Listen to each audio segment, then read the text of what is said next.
Hello friends, welcome back to Engine Tiger. Direct second year engineering cap round 1 provisional allotment आज display झालेली आहेत.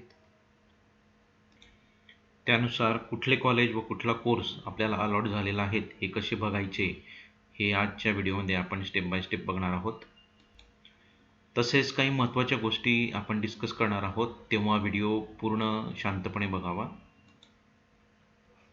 Provisional allotment बघण्यासाठी आपण DSC21 cap.mahacet.org.in/DSC21/ या web पेजवर जाऊन क्लिक करायचे आहेत, जेणेकरून आपण आपल्या लॉग इनच्या पेजवर येऊया. त्यानंतर या पेजवर आल्यानंतर आपल्याला लेफ्ट साईडला इन्स्टिट्यूट वाईज अलॉटमेंट लिस्टसुद्धा बघायला मिळेल. जर यावर आपण क्लिक केले तर सर्व कॉलेजच्या अलॉटमेंट आपल्याला या ठिकाणी बघता येतील.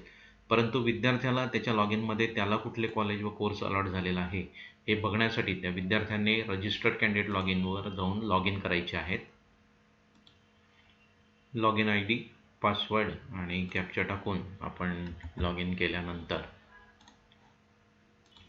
लेफ्ट साईडला आपल्याला कॅप अलॉटमेंटचं ऑप्शन येतं या ठिकाणी दिसेल, त्यावर आपण जाऊन क्लिक करायचे आहेत. कॅप 1 अलॉटमेंटवर आपण क्लिक करूयात. त्यानंतर विंडोवर आपली प्रोविजनल अलॉटमेंट लिस्ट आलेली असेल. त्यामध्ये तुम्हाला कुठले चॉईस कोडचे कॉलेज अलॉट झालेले आहेत, कोर्स अलॉट झालेले आहेत ते बघता येईल. या ठिकाणी बघा, या ठिकाणी चॉईस कोड अलॉटेड या मुलाला दाखवतो आहे. त्यामध्ये इन्स्टिट्यूटचं नाव असेल, त्यानंतर कोर्स असेल, कुठल्या सीट टाईपचं आपल्याला अलॉटमेंट झालेली आहेत आणि प्रेफरन्स नंबर अलॉटेड. आता या ठिकाणी हा 7 नंबरचा प्रेफरन्स आहे त्याला अलॉट झालेला. विद्यार्थी मित्रांनो, या ठिकाणी जर आपल्याला प्रेफरन्स नंबर अलॉटेड 1 जर असेल, म्हणजे पहिल्या चॉईसचं आपल्याला जर कॉलेज मिळालेलं असेल, तर मात्र ते आपल्याला ऑटो फ्रीज होते आणि त्या कॉलेज आपल्याला घ्यायचेच आहे. ते आपण कॉलेज जर त्या ठिकाणी रिपोर्टिंग केली नाही तर आपण कॅपच्या बाहेर निघतो.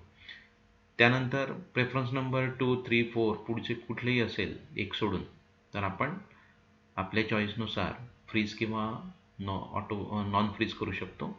आपल्याला जर पुढच्या राऊंडला जायचं असेल तर आपण नॉट फ्रीज करायचं आहे आणि ती सीट तात्पुरती बुक करायची आहे आणि पुढच्या राऊंडला नवीन ऑप्शन भरायचे आहेत.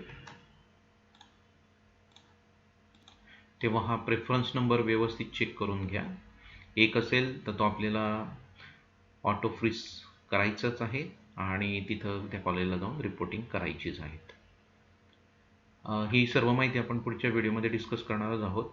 ज्या इन्स्ट्रक्शन्स आपल्याला द्यायच्या आहेत त्या पुढच्या व्हिडिओमध्ये सुद्धा डिटेलमध्ये डिस्कस केल्या जातील. अशा पद्धतीने आपण आपली प्रोविजनल अलॉटमेंट बघायची आहे. त्यानंतर वरती प्रिंट ऑप्शन आहे, त्या प्रिंट ऑप्शनवर जाऊन आपल्याला क्लिक करून आपल्याला त्याची प्रिंट घेता येईल. ती प्रिंट आपल्यासोबत काढून ठेवायची आहेत किंवा PDF मध्ये आपल्या मोबाईलमध्ये सेव्ह करून ठेवायची आहेत. सीट ॲक्सेप्टन्सचा टॅब आता थोड्याच वेळात ओपन होईल. त्यानंतर आपण सीट ॲक्सेप्टन्सची प्रोसिजर्स पुढच्या व्हिडिओमध्ये बघणारच आहोत. आता मी लॉग आउट करतो आहे. अशा पद्धतीने आपण आपल्याला अलॉट झालेले कॉलेज आणि कोर्सची प्रिंट काढून ठेवायची आहेत. व्हिडिओ आपल्या सर्व मित्रमैत्रिणींमध्ये जरूर शेअर करावा, जेणेकरून त्यांनाही त्यांची झालेली अलॉटमेंट बघता येईल आणि त्यांना या व्हिडिओचा फायदा मिळू शकेल. लवकरच भेटूया नवीन अपडेटसह. पुढच्या व्हिडिओमध्ये आपण सीट ॲक्सेप्टन्सबद्दल बोलणार आहोत, तेव्हा आमच्यासोबतच राहा. लवकरच भेटूया. थँक्यू.